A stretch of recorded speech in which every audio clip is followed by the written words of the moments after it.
Au ciel, il n'y aura pas des prédicateurs. Au ciel, il n'y aura pas des chantres, mais il y aura des adorateurs. Amen. Et nous allons adorer Dieu ensemble avec les anges. Oh, que Dieu soit béni.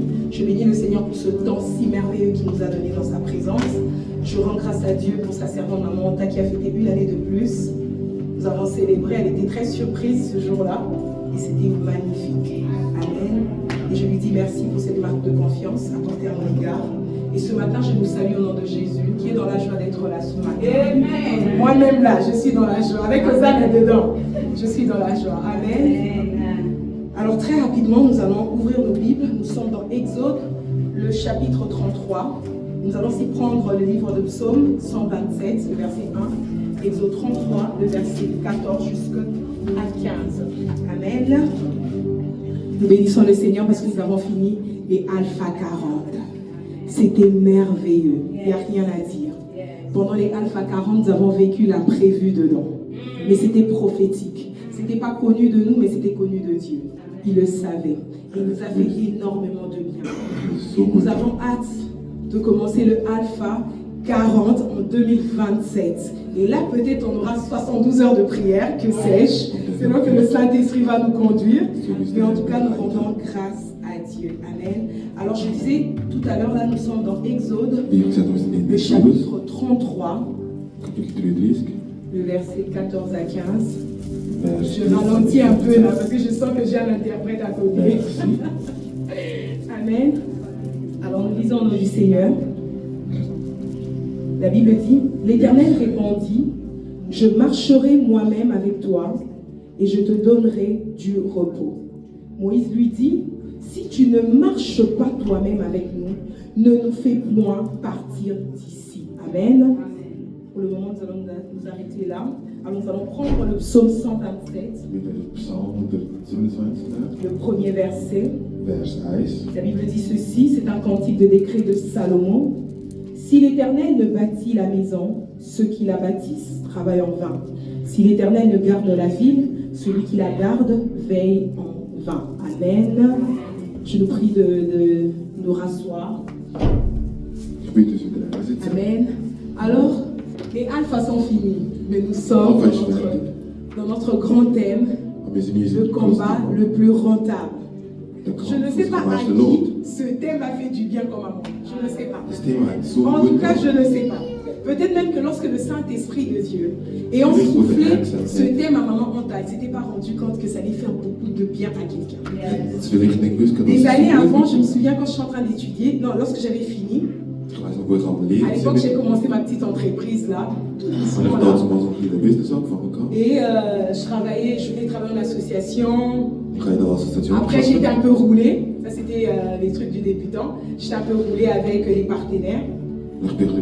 Après, je me suis dit, bon, je ne pouvais plus rester où j'étais en ville. Je suis allée habiter chez ma grande sœur. Elle était à Montfleury, j'ai installé mes machines, tout pour travailler. Et pendant que nous étions en train de travailler, j'ai dû, et je parle vite, mon Dieu, que moi je suis habituée à parler vite, mon Dieu. Oh Saint-Esprit, ça c'est un travail. Le combat le plus rentable, c'est de parler lentement. Donc je vais aller doucement. Merci. Alors, je travaillais avec deux camarades, deux amis à l'époque. Avec une stagiaire qui était là. Et pendant qu'on travaillait, en tout cas pour moi, lorsque je commençais une entreprise, petite qu'elle était, j'avais une vision grande en fait. Je me disais, elle est petite, mais je dois avoir toute l'organisation qui va avec. Avoir payé le transport pour le personnel, donner à manger au personnel. Et en cas de maladie, aussi participer un tout petit peu. Et on est arrivé, certes c'était sur la véranda de ma grande sœur, avec une chambre où on stockait tout.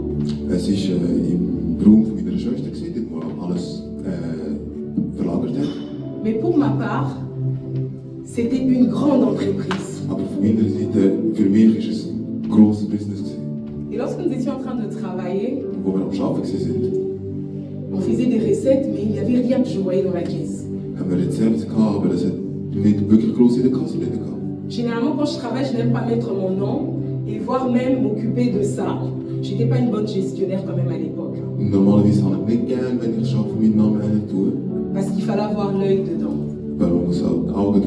Et le fait que je ne m'en occupais pas, Und het feit dat ik het niet un bon jour matin, je me dis, mais on arrive à la fin du mois, En dan ga je straks met j'ai fait de l'inventaire, tout et tout pour voir. Ga ik inventar Et gemaakt. je réalise que, bon, la caisse là, ça bougeait pas, pourtant on a eu des commandes. Und dann habe ich gemerkt, dass die Kasse sich nicht wirklich bewegt, obwohl wir wirklich Bestellungen hatten. Imaginez qu'on peut travailler avec des amis. Maintenant, je vais prendre mon courage, Stell dir vor, ich les habe faire asseoir, Kollegen vous poser des questions. und wir haben für eine Sitzung müssen machen. Celle qui était la caissière, Und die Kasse bedient hat, je pose la question à l'autre, je lui demande, lorsque tu quittes de chez toi le matin, habe ich ihr gefragt, wenn du von tu daheim brûles ton wegkommst, carburant, tu arrives jusque chez moi, la petite UPN, moi j'étais à Montfleury. ich sehe da ein bisschen weiter am Weg. Et quand tu arrives là, tu aimerais au retour de chez toi que tu rentres avec quelque chose pour compenser les dépenses quand même. Wenn du dann ankommst und du wieder möchtest zurück heimfahren, möchtest du etwas bekommen. Mais le fait qu'on arrive à la fin du mois, je ne sais pas te donner ce pourquoi tu t'es déplacé. Aber der Fakt, wo wir am Ende des Monats ankommen, N'est-ce pas que c'est un kann problème? leider noch nicht etwas geben. Ist es nicht auch ein Problem für dich? Alors là, elle me dit oui, surtout que j'ai laissé un enfant à la maison. Und dann sagt sie mir, ja, vor allem, wo ich noch ein Kind habe. Et l'autre habitait à la Gombe, elle répond si pareil, oui, même si j'ai pas d'enfant, mais pour moi aussi quand même. Hein. Und die andere hat auch gesagt, ja, auch wenn ich kein Kind habe. Pour la für mich première ist fois, es maman, passiert. je dis, et donc l'affaire n'est pas rentable. Das müssen wir sagen, dann ist es die Après, lohnt j'ai es sich nicht. Et si l'affaire n'est pas rentable, pourquoi sommes-nous là? Je Wenn ne sie nicht peux wieso pas sind wir denn da? investir de mon temps dans une histoire qui n'est pas rentable. Ich kann Et nicht j'étais toute sérieuse quand je le disais. Là. in etwas, wo Un sich peu nicht plus que lohnt. mon père. Je dis donc, Dann hat er cette gesagt, histoire n'est pas rentable. die On s'arrête Geschichte là. lohnt sich wie nicht. Et c'est comme ça que chacun, on s'était arrêté. J'ai dit non, non, non, moi j'ai horreur d'investir de mon temps, même dans une amitié qui n'est pas rentable. Mon frère là-bas me dit l'âme. S'il te plaît. D'accord. Dans une histoire qui n'est pas rentable. Es hat sich wie nicht gelohnt. Et ce que la vie m'a enseigné, c'est que Und was mir das Leben belehrt hat, ist, nous définissons wir definieren la vie ou une entreprise das Leben oder das Business par le gain que cela nous génère, von dem, was wir par le profitieren davon. bénéfice que nous avons de la Vom chose. Benefits, die wir davon haben. Quand une histoire dans laquelle tu es en train de faire ne te génère pas de retour, Wenn du etwas am Machen bist und du nichts davon bekommst, tu vas te fatiguer, bien sûr. wirst du dich Il arrivera un moment où tu te ermüden. diras, bon, là, en tout cas, je replie mes histoires. Et puis, moi, j'ai arrêté 2 fois. Es wird einen Moment geben, wo du dir denkst, nein, Après jetzt la wieder troisième kommt. fois, c'était bon. Und ich habe auch zweimal fast schnell aufgegeben, aber beim dritten Mal habe ich es durchgezogen. Et lorsque j'étais en train de discuter avec mon mari la semaine, il ne savait pas que j'allais prêcher. Und ich bin diese Woche mit meinem Mann. Chérie, je t'avais caché quand même, et c'était dans le groupe. C'est bref que tu ne regardes pas. S'il te plaît, un peu plus longtemps, merci. Sinon, je ne peux pas.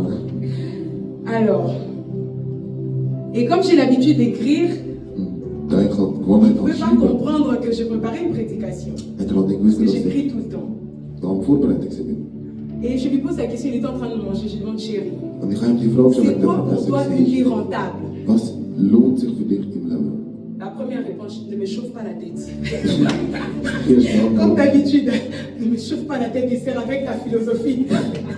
erste Antwort von ihm war, bitte mach mir den Kopf nicht kaputt. Puisque je philosophe un peu trop à la maison. Da ich oft philosophiere, Après, il me dit, dann sagt er mir, une vie rentable, c'est une vie où un homme ou un couple qui est stable, ist zum Beispiel eine Beziehung, wo es qui a un bon stabil ist. boulot, qui a une maison, qui a un peu tout ça. C'est ça la rentabilité d'une vie. Das sind so Sachen, die sich lohnen im Leben. Je lui ai dit, chérie, tu as raison. C'est ça la rentabilité. Mais là, c'est sur le plan humain. On est d'accord. Das ist dann Maintenant, pour toi, c'est quoi la rentabilité sur le plan spirituel? Weißt du, für dich, was lohnt sich im spirituellen Franchement, sa Sinne? première réponse, j'avais rigolé, mais la deuxième, j'ai aimé. Also in der ersten Antwort habe ich gelacht. La aber in der première, il m'a dit, zweiten tu sais, quand nous étions, quand nous étions là-bas, hat er gesagt, hast du gewusst, wo wir da zu on uns nous Dinge demandait sind? de respecter les commandements. J'ai dit, Haben wir uns gesagt, Moment, donc toi, quand tu étais seulement là-bas, c'était tout ce que tu avais retenu. also wo wir da zu uns unterwegs sind, ist das Vous connaissez de là-bas dont je parle, non? Je ne vais pas citer le nom. Après, j'ai dit, ok, et quelle autre chose que tu as arrêté? Dann habe ich gesagt, okay, Après, il was m'a hast dit, du bon, noch gemerkt? maintenant là, s'il faut que je te parle de rentabilité, Wenn ich das über Spirituell. im Spirituellen, ça serait être avec Dieu. J'ai dit, waouh, mon mari, on va prendre la chair. On va prendre la chair, chérie. Ah, lui dis, mais c'était...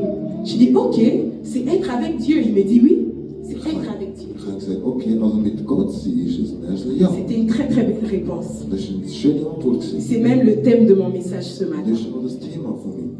Ce matin, le thème que je nous propose, Het thema wat ik gegeven c'est la présence de Dieu, is present voor God. notre véritable rentabilité. En hebben we zich wirklich gelohnt. Parce que le monde nous enseigne que Want wel, la leert is dat, rentabilité dépend dat de ce que nous avons, was, de ce que nous avons, de ce que nous possédons, was zich loont gewoon hoeveel voor dem, de ce que nous accumulons. voor dem was we. Une entreprise qui ne génère pas de bénéfices est une entreprise qui n'est pas rentable, maman Nada, n'est-ce Het pas? business wordt nu Elle n'est pas rentable du tout. loont zich niet. Mais je suis étonnée de voir que le ciel ne définit pas Maar ik ben erstaunt gezien dat de la Himmel rentabilité de la manière des hommes. Je suis très étonnée. definitieert. Alors que je peux avoir des maisons, avoir une voiture, avoir tout ce que j'ai, me dire que j'ai réussi ma vie. Parce que le but sur la terre, c'est de réussir sa vie. N'est-ce pas, maman? Le but, c'est de réussir sa vie. Mais comment ça se fait que j'ai tout ce que mon mari avait décrit? J'ai la voiture, j'ai la maison, j'ai tout ce que vous voulez, j'ai des diplômes, mais le ciel me dit non, ça ne suffit pas. Ce n'est pas un capital suffisant. Il te faut un autre capital. Parce que nous, ici, on ne définit pas les choses de la même manière que vous. C'est très différent, bien aimé. Très différent. Ah oui. Je mets encore les frères. C'est très différent, bien Zeer aimé. anders. C'est comme ça que j'étais allée voir dans Exode. Dus ik ben in Exodus Je suis allée bedoeld. dans Exode. J'ai commencé par le chapitre 32. Ik ga in kapitel 32 Lorsque aanpassen. le peuple d'Israël, Voor Israël, lorsque le peuple d'Israël avait péché à l'absence de Moïse, ils avaient créé le veau d'or. wo het volk van Israël gesündigt heeft om de goddelijke kalf gemaakt heeft. Et Moïse, ayant vu cela, il était attristé au-dedans de lui, on peut le dire comme Mozes, ça, als ik zei, ik zie het, is het indigné ook. par ce péché. Et qu'est-ce qu'il dit? Daar zei het. Il se décide d'aller vers l'Éternel. Dus ik zei dat je gaat schidden zum Herr te gaan. Il va vers l'Éternel pour le pardon, pour demander pardon pour le peuple qui avait commis Hij is ce zum péché. Herr gegaan om entschuldigung te bidden bij hem Herr, voor het volk. En tout cas, le peuple d'Israël, c'est un peuple délicat. Als het volk Israël is ook. Et lorsqu'il va demander pardon, je vais lire ça très rapidement. La Bible dit, le Exode 32, 30, le lendemain, Moïse dit au peuple, vous avez commis un grand péché. Je vais maintenant monter vers l'Éternel. J'obtiendrai peut-être le pardon de votre péché. Le verset 31, Moïse retourna vers l'Éternel et dit, ah, ce peuple a commis un grand péché. Ils se sont fait un Dieu d'or. 32, pardonne maintenant leur péché, sinon efface-moi de ton livre que tu as écrit. L'Éternel dit à Moïse, c'est celui qui a péché contre moi que j'effacerai de mon livre. 34, va donc, là c'est l'Éternel qui répond à Moïse, il dit, va donc, conduis le peuple où j'étais dit.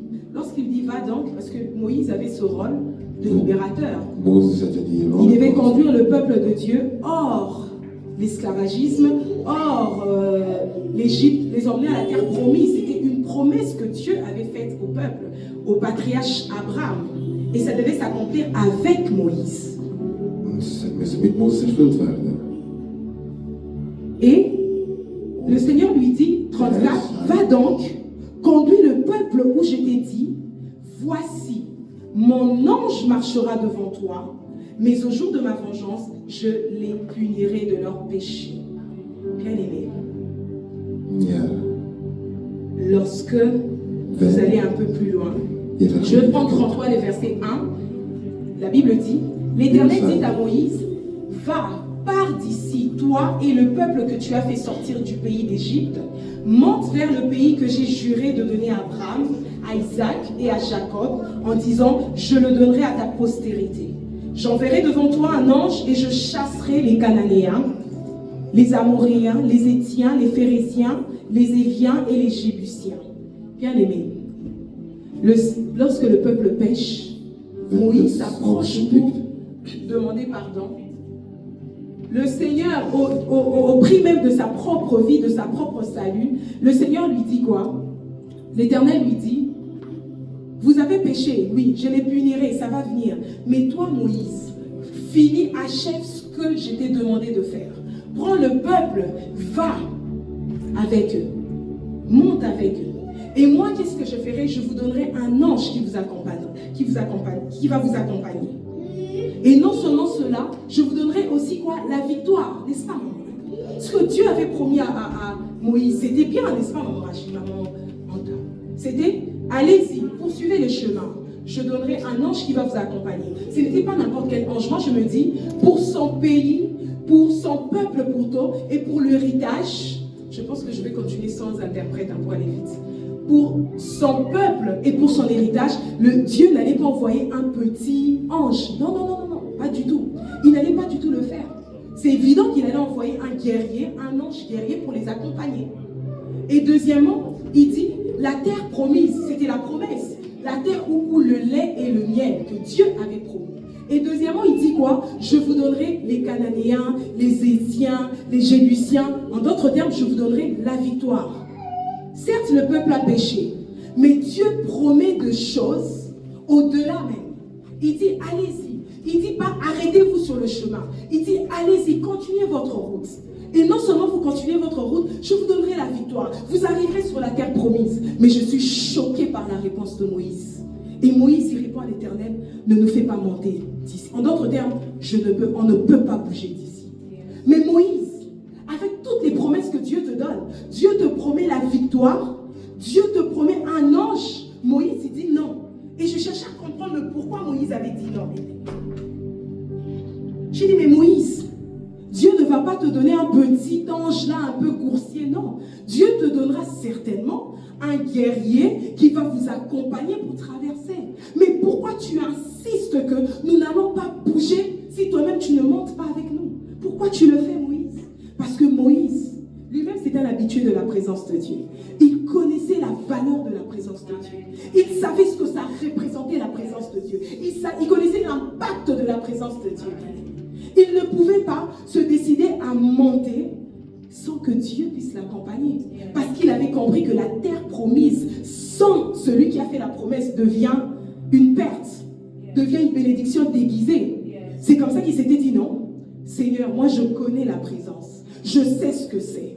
J'y suis entré plusieurs fois avec toi. Je ne peux pas accepter prendre ce peuple qui est si compliqué comme ça et les traîner avec un ange au-devant de nous. Ça ne va pas le faire. Pourquoi? Parce que l'ange ne connaît pas la miséricorde. Alléluia. C'est un peuple qui peut pécher encore demain parce que ce sont des êtres humains et encore un peuple courette comme le dit la Bible. Et si jamais ils arrivaient à pécher, mais qu'est-ce qui va se passer? Ça va finir comme Zacharie parce que c'était l'ange Gabriel, maman. L'ange Gabriel qui s'était approché, qui lui est venu apporter la promesse. Et lorsqu'il vient dire, qu'avait fait Zacharie? Il avait douté, c'était normal. Tu viens me dire, j'aurai un enfant, je suis vieux, ma femme elle est vieille, humainement parlant, je doute un peu. Mais puisque c'était un ange, il ne connaît pas la miséricorde. Alléluia. Pour dire que vous allez continuer. Non, non, non, non, non, non, non, non. L'ange a dit quoi? Ah, je te frappe de mutisme, tu deviens muet, tu ne vas plus du tout parler. Jusqu'au jour où la prophétie va s'accomplir. Mais si c'était le Dieu miséricorde, il allait regarder un peu, bon, tu as douté, mais prends la bénédiction. Yes. Mais l'ange ne connaît pas ça. Et le peuple d'Israël ne pouvait pas aller avec un ange. Et dans ce peuple-là, la qualité de ce peuple-là, mais c'est compliqué, c'est un peu comme le peuple congolais, excusez-moi. C'est compliqué. Ça allait être très compliqué. Et Moïse savait aussi que l'ange peut nous protéger. Mais la personne qui peut nous distinguer, maman Nana, yes, c'est que Dieu. Alléluia. La personne qui peut nous distinguer, c'est que Dieu. L'ange ne peut pas nous transformer. L'ange ne peut pas nous distinguer. Pour rentabiliser, on a besoin de Dieu. Il avait compris tout cela. Il le savait. C'est comme ça qu'il ne pouvait pas dire on va monter quand même. Non. Moïse, il dit non, Seigneur. Ne nous fais pas monter d'ici si toi-même tu n'es pas là. Parce que l'ange ne peut pas nous distinguer. L'ange est un robinet, mais toi, tu es la source. Amen. Moi, je veux la source, je ne veux pas le robinet. En cette année, pour rentabiliser, je n'ai pas besoin du robinet. J'ai besoin de la source. Je n'ai pas besoin de la bénédiction, mais j'ai besoin du bénisseur. J'ai besoin de celui qui a fait la promesse. Et non celui qui va m'accompagner. Non, les accompagnants, c'est bien beau. Mais je veux celui qui a fait la promesse parce que lui, il maîtrise au-delà. Alléluia. Il maîtrise. C'était ça, bien-aimé. Moïse a dit, ne nous laisse pas. Ne nous laisse pas. Bien-aimé. Il dit, ne nous laisse pas. Et là où il y a Dieu, bien-aimé, il n'y a pas seulement les bénédictions, on est d'accord? Il y a la miséricorde, il y a la grâce, bien-aimé. Voilà pourquoi lorsque Dieu est présent, les péchés cachés sont exposés. Tes péchés sont exposés. Pour qu'il puisse les traiter, bien-aimé. Les cœurs sont brisés. Tu avais un cœur dur, mais le fait que lui, il est là présent, ton cœur, là, il le change, bien-aimé. Les vies sont transformées. On le dit, on le chante. Le roi fait son entrée. Nos chaînes sont brisées. Pourquoi? Parce que le roi est présent. Les chaînes ne peuvent se briser que quand le roi est présent. S'il n'est pas là présent, les chaînes vont rester là, vont demeurer dans ta vie, bien-aimé. Voilà pourquoi tu pries. La présence de Dieu est tellement minime dans ta vie que les chaînes de ta vie ne peuvent plus tomber, bien-aimé. Il faut qu'il soit là, qu'il marche avec toi, bien-aimé. Moïse a dit en d'autres termes, oh, tu vas envoyer un ange, c'est bien beau, mais le capital là n'est pas suffisant pour débuter cette entreprise. C'est pas suffisant, bien-aimé. Je ne saurais rentabiliser avec ce capital. Il dit, je préfère le désert avec ta gloire que la terre promise sans ta face. En d'autres termes, c'est ce qu'il a voulu dire. Bien-aimé, la présence de Dieu, elle transforme les saisons. Non mais franchement, je ne sais pas vous. Non mais acclamons d'abord le Seigneur parce que Dieu il est merveilleux, je vous dis. Oh, la présence de Dieu change les saisons. Lorsque j'étais en train d'écrire le point H, je dis la présence de Dieu change des saisons. Je dis bon, je vais aller chercher ça. J'y vais un peu vérifier chez Obed-Edom. Je dis mon Dieu, je vais aller chez Obed-Edom. Je vais aller voir un peu ce qui s'était passé là-bas. Parce que l'arche de l'Alliance, à l'époque, nous le savons tous, c'était la représentation de la présence de Dieu. Dieu voulait demeurer au milieu de son peuple. Il a dit, vous me construirez un temple où j'habiterai là-dedans. Et c'était l'arche de l'Alliance qui le portait. C'était la présence de Dieu. Et lorsque vous allez, David, avec tout ce qui se passait avec l'arche, il décide à ce qu'on laisse l'arche de l'Alliance, je saute les détails pour aller vite, dans la maison d'Obed-Edom. Et dans la maison d'Obed-Edom, je suis convaincue qu'il y avait peut-être aussi des démoniaques, il y avait des gens maudites, il y avait peut-être des complications aussi dans sa maison. Mais l'arche va séjourner seulement 3 mois, pasteur Manu. Vous savez ce qui s'était passé? La destinée a été bouleversée là. Amen. La saison, si c'était la saison infertile, puisque l'arche était là, la présence de Dieu était là, une saison infertile devient vitaminée, bien aimée. La présence de Dieu a béni la maison d'Obed-Edom, voire même sa descendance, bien aimée. Ils n'étaient pas alignés dans le service de Dieu, mais la descendance est devenue des gardiens. Oh, la présence de Dieu, bien aimée. Pour rentabiliser, maman, on ne peut pas rentabiliser dans cette église sans la présence de Dieu. Impossible. Lorsque Christiville avait dit, le combat le plus rentable c'est Jésus, mais elle avait vu très loin. Effectivement, c'est Jésus présent dans la barque. Lorsque la présence de Dieu est là, même si la barque arrive à un peu bouger gauche-droite, mais le fait seulement que la présence de Jésus est là-dedans, nous allons rentabiliser. Nous allons rentabiliser en cette année. Peut-être ton plus grand combat de cette année, ce n'est pas accumuler des diplômes, n'est pas accumuler de l'argent, n'est pas avoir beaucoup d'argent comme mon mari veut €1 million, n'est pas avoir 1 million comme maman t'attend dans son compte, mais peut-être ce n'est que la présence de Dieu. Oh, c'est la présence de Dieu. C'est que la présence de Dieu. Parce que quand tu as la présence de Dieu, tu as tout. Oh, la définition de tous les mots, bien aimé. Pasteur Manu, quand on a la présence de Dieu, on a tout. C'est la clé. C'est le capital qui suffit. Le capital incontournable. Tu n'as pas besoin d'un autre capital dans ta vie. Tu n'as que besoin de ce capital-là. Si les entreprises ont besoin d'un capital financier pour débuter une entreprise qui peut ou n'est pas être rentable, mais nous, on a besoin d'un capital qui est Jésus. Alors lorsque tu as Jésus, il n'y aura pas de ça peut ou n'est pas. Ça n'existe pas. C'est toujours rentable. C'est toujours rentable. Ça n'existe pas, bien aimé. Lorsque tu as Jésus, c'est toujours rentable, bien aimé. Dis à ton voisin, c'est toujours rentable. Toujours. Oh. Millésime, Imer, c'est toujours rentable. Amen. C'est toujours rentable. La présence de Dieu, 3 mois seulement, bien aimé. Oh. Non. C'est comme ça que lorsque vous allez lire un peu trop la Bible, vous allez comprendre que lorsque Dieu parlait aux patriarches, on a les Josué, tout ce qui se passe, tous les restes, il leur disait quoi? Je serai avec toi. Et quand il dit, d'abord, nul ne tiendra devant toi. Après, il dit, je serai. C'est la conséquence du fait que nul ne peut se tenir au-devant de toi parce que moi, je serai là. Amen. Ce n'est pas parce que tu es toi, Josué, et que tu as été aux côtés de Moïse. Non. C'est parce que moi, l'Éternel, je serai là. Moïse a eu besoin de moi. Il a refusé d'aller. Et toi donc, tu as besoin de moi. Tu as besoin de moi. Il a dit, je serai là.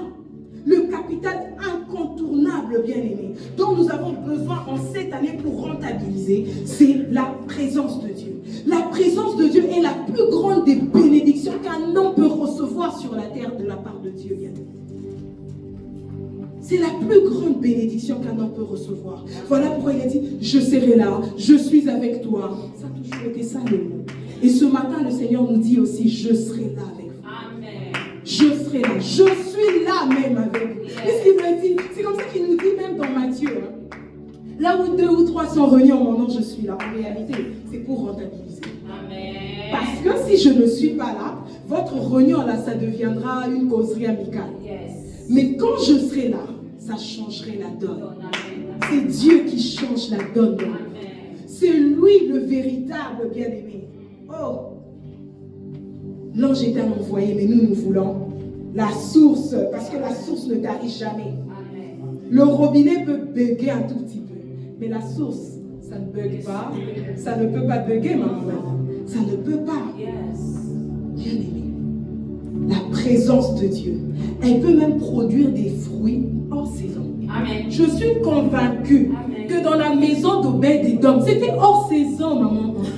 Ce n'était peut-être pas la saison de fertilité, mais le fait seulement que la présence de Dieu avait séjourné 3 mois. Oh David, tu as eu peur en vain. Ça a séjourné seulement 3 mois. Les vies ont été transformées. Transformées. 3 mois seulement. C'est comme ça que vous comprenez, vous allez comprendre avec moi que le psalmiste, ce qu'il dit, mieux vaut un jour seulement que 1000 autres ailleurs, bien aimé. Un jour seulement suffit pour rentabiliser pour toute une génération. Amen. Parce que la présence de Dieu t'apporte une bénédiction transgénérationnelle. Yes.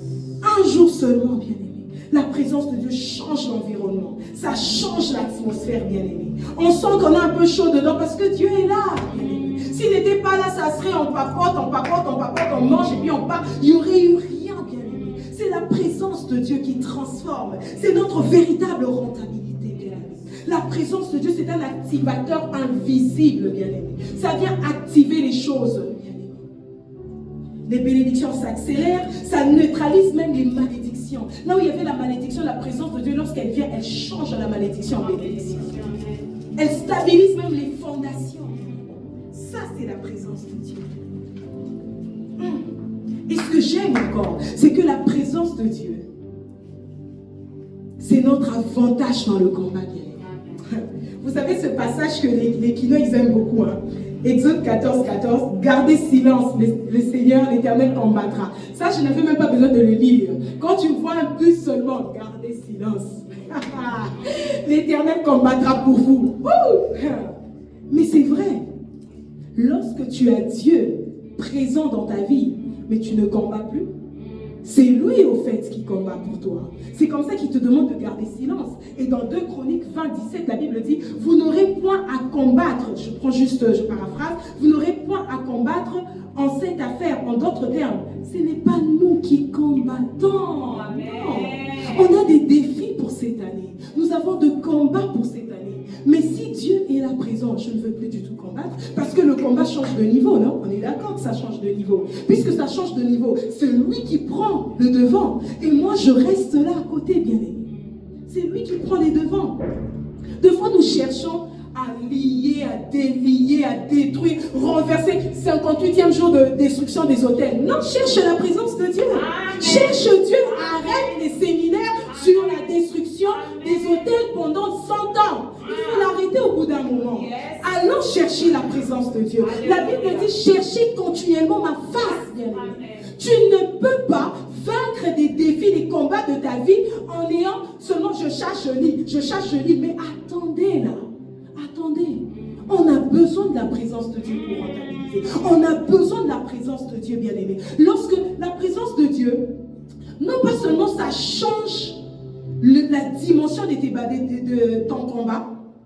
Bien aimé, les ennemis visibles sont même touchés par une main invisible. Amen. Vous savez ce qui se passe là-dedans dans l'histoire? J'ai tendance à aller là-bas. Ce qui se passe là-dedans dans l'histoire, bien aimé. Lorsque, vous lisez dans la Bible dit quoi? Avec Moïse, lorsque Moïse, c'était, je pense, le verset 1 ou 4, chapitre 1 ou 4 de Exode, il dit, les Égyptiens que vous voyez, vous le verrez plus jamais. Jusque-là, Moïse et le peuple voyaient toujours les Égyptiens. Ils les voyaient toujours. Mais qu'est-ce qui s'est passé? Dieu les attendait sur un territoire où les Égyptiens n'ont pas la capacité. Leur Dieu ne peut pas les emmener là-bas. Il n'y a que notre Dieu, s'il est là présent, s'il marche au-devant de nous, à une dimension où il n'y a que lui qui peut gérer, bien aimé. La rentabilité, c'est lorsque Dieu gère et contrôle les domaines que toi, tu ne peux pas, bien aimé. Il y a des combats que tu ne pourras pas. Il y a d'autres tu as vaincu, mais d'autres tu as besoin que lui-même prenne le devant, bien aimé. Tu en as besoin. Voilà pourquoi lorsque le peuple est en train de traverser, le peuple, les Égyptiens avec leurs chars, ils pensaient qu'ils avaient la même chose que le peuple d'Israël. Pourtant, c'était faux. Le peuple d'Israël marchait avec Dieu. La présence était là. Ils étaient en train d'avancer. Maintenant, cette parole devait s'accomplir. La parole de les Égyptiens. Mais ça devait quand même s'accomplir, on est d'accord. Qu'est-ce qui s'est passé? L'eau les avait quoi? Engloutis. On est d'accord. Dans la présence de Dieu en cette année, on engloutira beaucoup de choses. On engloutira beaucoup de choses. Non. Ah, bien aimé, la véritable rentabilité, c'est quand Dieu prend en charge. C'est que moi, je ne peux pas. Moi, Esther, je ne peux pas. Mais lorsqu'il prend en charge, c'est ça ma rentabilité, bien aimé. C'est ça. Et j'ai observé encore l'absence de la présence de Dieu. Là où il y a l'absence de la présence de Dieu, il y a une décadence silencieuse, hein, je vous le dis. Une décadence, alors là, une décadence silencieuse. Là où Dieu n'est pas là.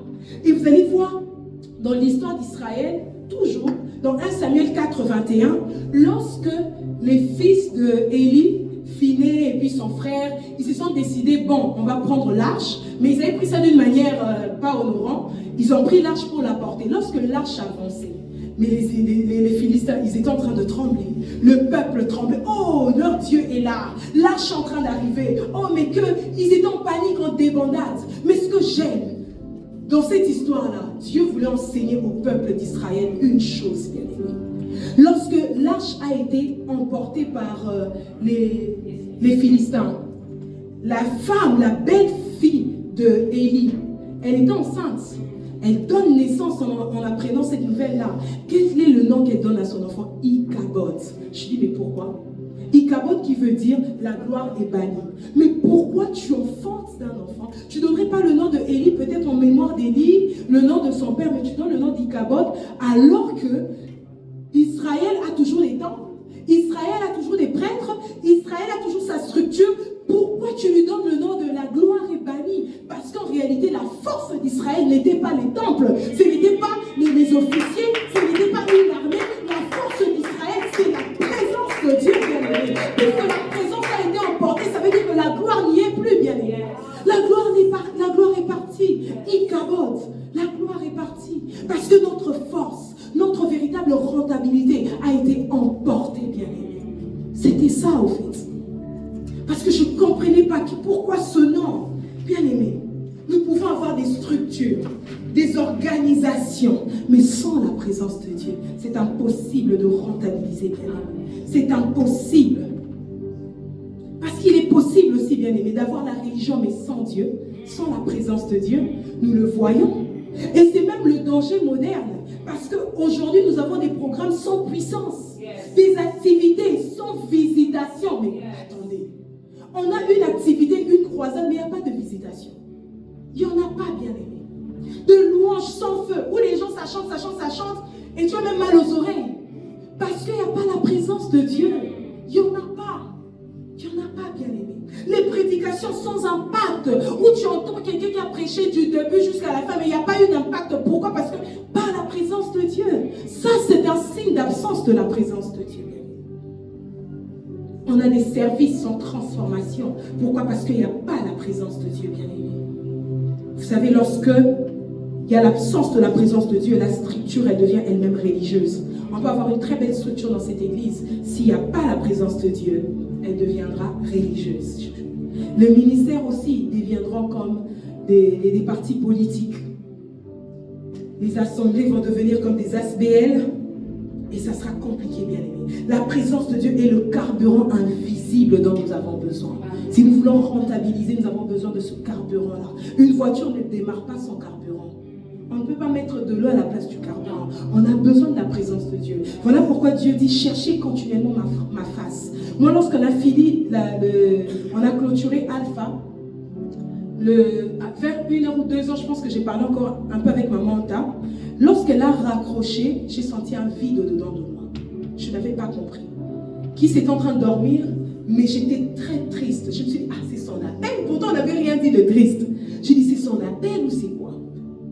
Après, je me réveille le matin, qui s'était déjà en bas, j'étais restée là, j'étais en train de réfléchir le pourquoi. Après son appel, j'étais triste.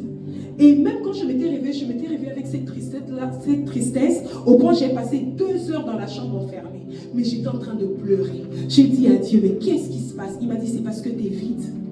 J'ai dit, mais comment ça, je viens de passer 40 jours? Il m'a dit, oui, j'étais vidée pour que tu me cherches encore. Parce que tu dois demeurer là. Tu dois chercher la présence. À 2 heures là, quand tu t'étais senti triste après l'appel, tu devais prier, me chercher au fait. Parce que je veux que tu restes là. Ne dis pas que je dois faire un break, une pause. Non, impossible. 40 jours, c'est bien beau. Mais on doit continuer à chercher la présence de Dieu. La Bible dit chercher continuellement, sans cesse, bien aimé. Nous sommes appelés à chercher Dieu. Aujourd'hui, on a cherché sur la montagne pendant 40 jours. Mais après cela, nous devons demeurer sur la montagne, bien aimé. Il m'a dit, tu es vide, parce que je dois encore te remplir à nouveau. Tu as encore besoin de moi. Ça ne suffit pas. Ne rentre pas rapidement. Ah oui, je vais aller sur Netflix. J'ai 2 séries que j'avais laissées, je vais les suivre. Il m'a dit, non. Puisque dans mes moments de détente, j'ai toujours une série que je programme. Il m'a dit, non, tu dois me chercher encore. Cherche-moi encore. Parce que tu veux rentabiliser, n'est-ce pas, Esther? Cette année, c'est une année de rentabilité. Tu es en train de le dire tout le temps, la rentabilité. Mais comment veux-tu après une pause? Tu veux rester normal? Non, la vie n'est plus du tout normale. Parce que là, il est question de rentabiliser en cette année, maman. La vie ne sera plus du tout comme avant. Après, Alpha 40 n'est pas égal à avant Alpha 40. C'est la rentabilité parce que nous courons. Nous sommes en train de courir parce qu'on n'a pas le temps. La Bible dit, rachetons le temps.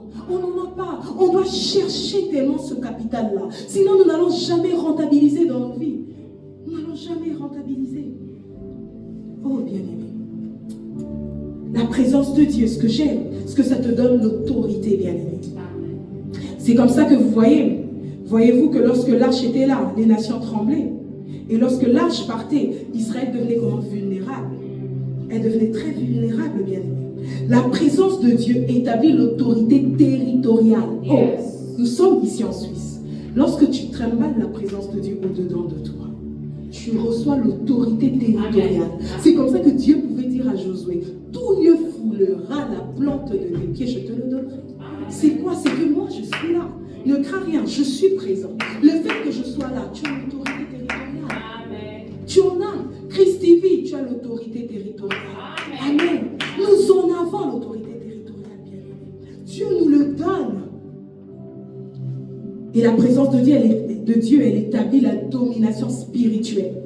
Des fois, les petits sorciers du quartier là, ils se jouent de toi parce qu'il n'y a pas beaucoup de Dieu en toi. J'aime une phrase que ma petite soeur a dit souvent, peu de Dieu, peu de résultats. C'est ça au fait. Et j'aime parce qu'elle le dit vraiment en lingala comme ça. C'est un mot qu'elle a appris vraiment comme ça dans la rue et puis elle dit, mais Kinoa disait ça pendant une période, je n'étais pas là.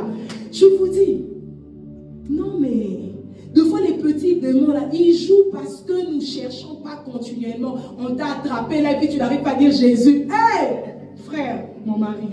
Hey. Non, parce que la présence de Dieu te donne une autorité spirituelle, bien-aimé. Une domination spirituelle, une stabilité générationnelle. Alors ce matin, la question qui nous est posée, ce n'est pas combien avons-nous dans nos comptes en banque. Non, c'est des questions du spirituel, on est d'accord. Je ne dis pas que c'est mal d'aller chercher d'avoir des diplômes, d'avoir un travail. Tout est bien, il faut créer l'équilibre. Mais là, on est sur le plan spirituel. La question, c'est comme Salomon. Avec qui tu bâtis? C'est ça la question. Cette année, avec qui tu bâtis? Qui est avec toi cette année? Parce que si tu n'as que ton travail, tu ne seras pas rentable. Si tu n'as que tes études, tu ne seras pas du tout rentable. Mais si tu as Dieu, tu vas rentabiliser. C'est comme ça que la question c'est, avec qui tu construis? Moïse nous enseigne, ne bouge pas sans la présence de Dieu. Et Salomon aussi dit, ne bâtis pas sans lui, sans sa main. Même Jésus, il a dit, nous ne devons pas bâtir, nous ne devons pas bâtir sans lui. Parce qu'avec lui, nous demeurons bien-aimés.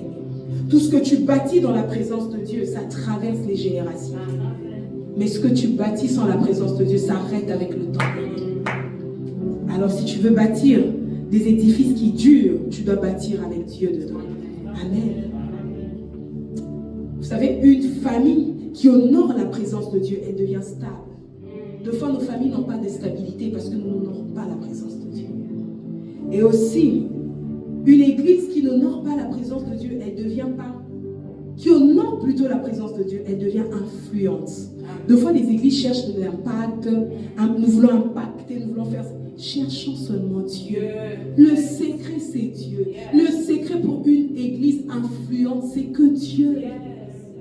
Si nous sommes une église qui prie, mais qui cherche Dieu alors en profondeur, c'est alors que nous serons une église influente, que nous allons arriver à impacter, bien-aimés. On ne peut pas impacter la Suisse s'il n'y a pas de Dieu dedans de nous. Impossible. On peut avoir un beau bâtiment.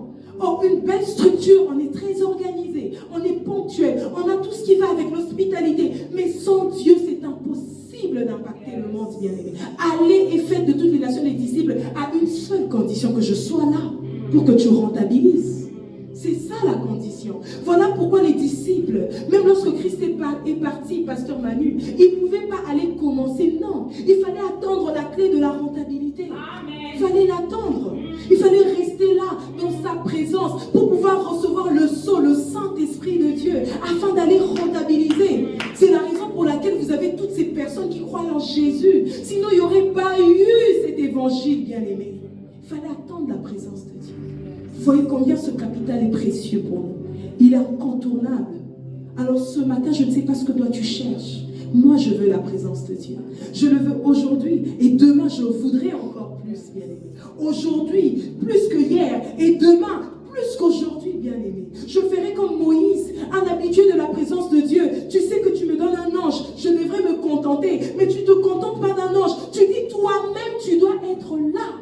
Parce que Moïse avait compris, la présence de Dieu se renouvelle au jour les jours. Ce n'est pas question d'une heure ou de 2 heures, ma monada. Ce n'est pas question de 40 jours. C'est question de tous les jours jusqu'à ce que Christ te prenne, bien. De tous les jours. Nous devons chercher cela. C'est très important, bien. Oh, nous ne voulons pas seulement ce matin des bénédictions. Oui, je veux que Dieu me bénisse. J'ai prié pendant 40 jours.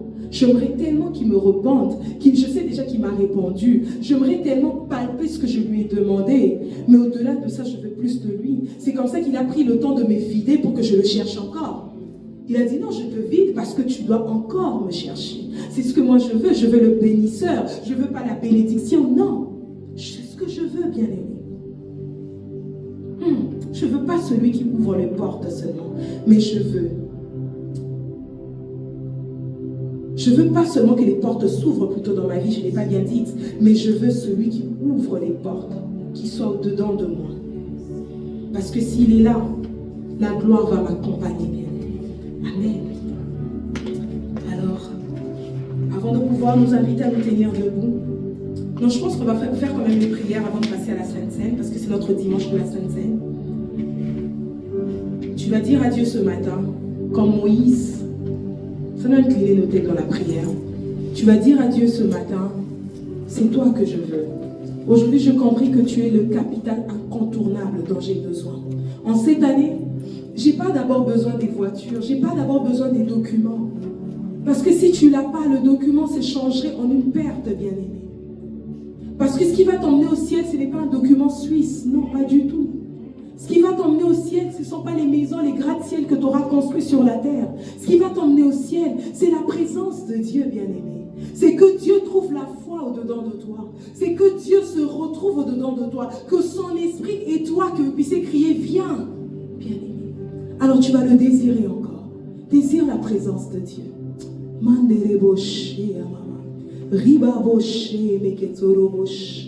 Seigneur, ce matin, oh Dieu, combien nous avons besoin de toi, combien nous soupirons, Jésus.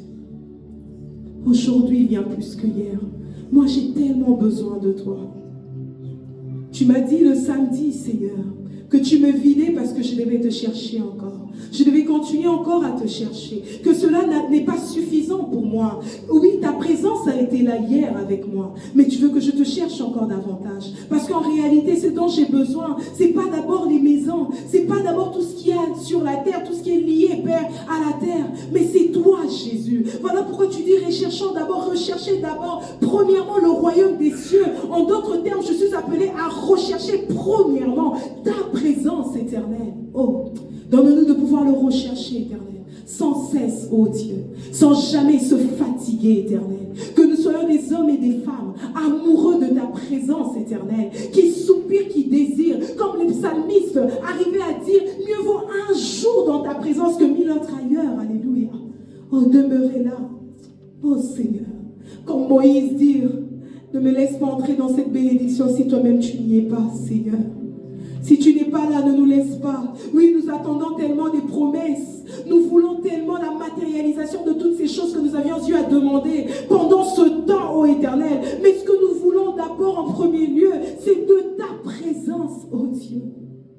Car sans elle, je ne peux rentabiliser. Sans elle, cette église ne peut rentabiliser, Éternel. Nous voulons ta présence plus que tout, Jésus. Sois là présent au milieu de nous. Demeure à jamais, Éternel. Oh oui, dans nos maisons, sois présent. Au travail, sois présent. Dans notre quotidien, sois présent, Jésus. Alléluia. Merci, Seigneur. Alléluia. Amen. Bien-aimés, nous avons la Sainte Seine ce matin. Vous savez, l'œuvre de la croix, c'est notre rentabilité, bien-aimés. Hébreux 10, verset 19 à 20, la Bible dit, ainsi donc, frères, puisque nous avons au moyen du sang de Jésus une libre entrée dans le sanctuaire par le chemin nouveau et vivant qu'il a inauguré pour nous au travers du voile, c'est-à-dire de sa chair. Bien-aimé, Christ est mort pour que tu rentabilises. L'œuvre de la croix, le but c'était de nous réconcilier. La réconciliation, c'est la rentabilité, bien-aimé. Alors que l'accès hier dans le lieu très saint était réservé. C'était réservé à une catégorie des gens. L'accès dans le lieu très saint était réservé. Il n'y avait qu'une seule personne qui en avait le droit d'y accéder. Mais en y entrant, il devait apporter le sang pour le pardon, bien-aimé. Mais lorsque Christ est entré dans le sanctuaire, lorsqu'il est entré, il est entré une fois. Non pas avec le sang de bouc, mais il est entré avec son propre sang pour que toi et moi, nous puissions rentabiliser, bien-aimés. Il est entré pour nous réconcilier, pour nous remettre à notre place, bien-aimés. Parce que nous avons compris ce matin que notre véritable rentabilité n'est pas seulement le matériel, n'est pas d'abord le matériel. C'est la présence de Dieu. Et Christ est venu pour ça, bien-aimé. Pour que toi, tu rentres dans la présence de Dieu, bien-aimé. Pour que tu puisses y accéder, bien-aimé. Voilà pourquoi dans Matthieu 17, 27, verset 51, la Bible dit, et voici, le voile du temple se déchira en deux, depuis le haut jusqu'en bas. La croix était une ouverture d'accès, bien-aimé. Le voile qui séparait l'homme de Dieu a été déchiré.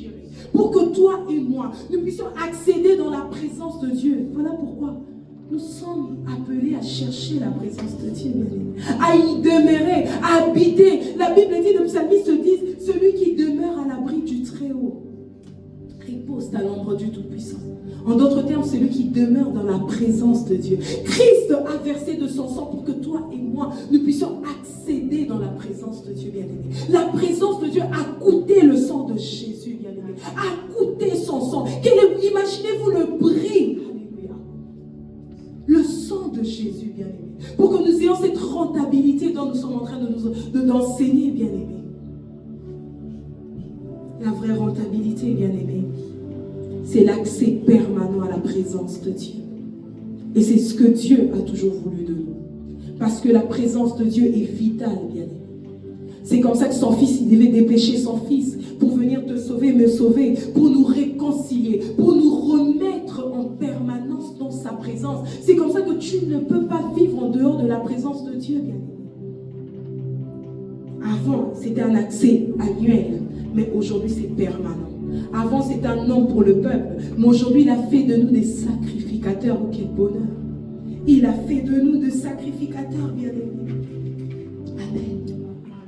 Alors ce matin, nous ne mangeons pas simplement le pain, mais nous venons reconnaître l'œuvre accomplie. Car à la croix, les voiles s'est déchirées. La séparation s'est brisée. L'accès a été rétabli, bien-aimé. Christ l'a accompli pour toi et moi.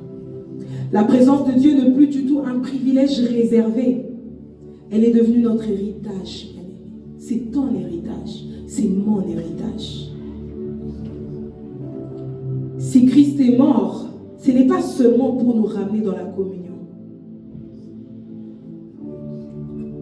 C'est pour t'emmener encore plus loin avec lui.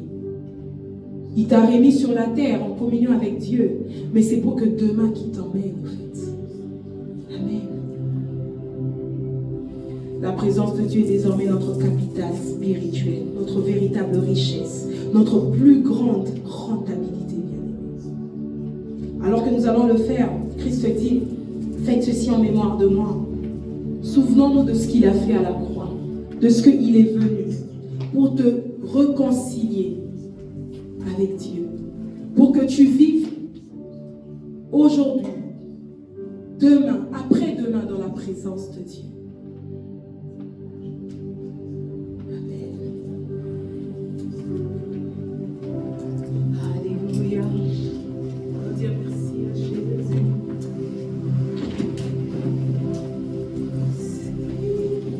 Jésus.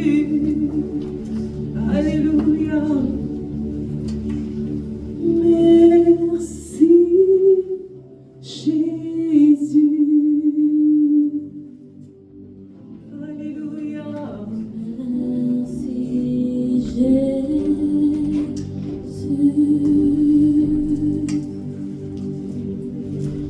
Merci, Jésus.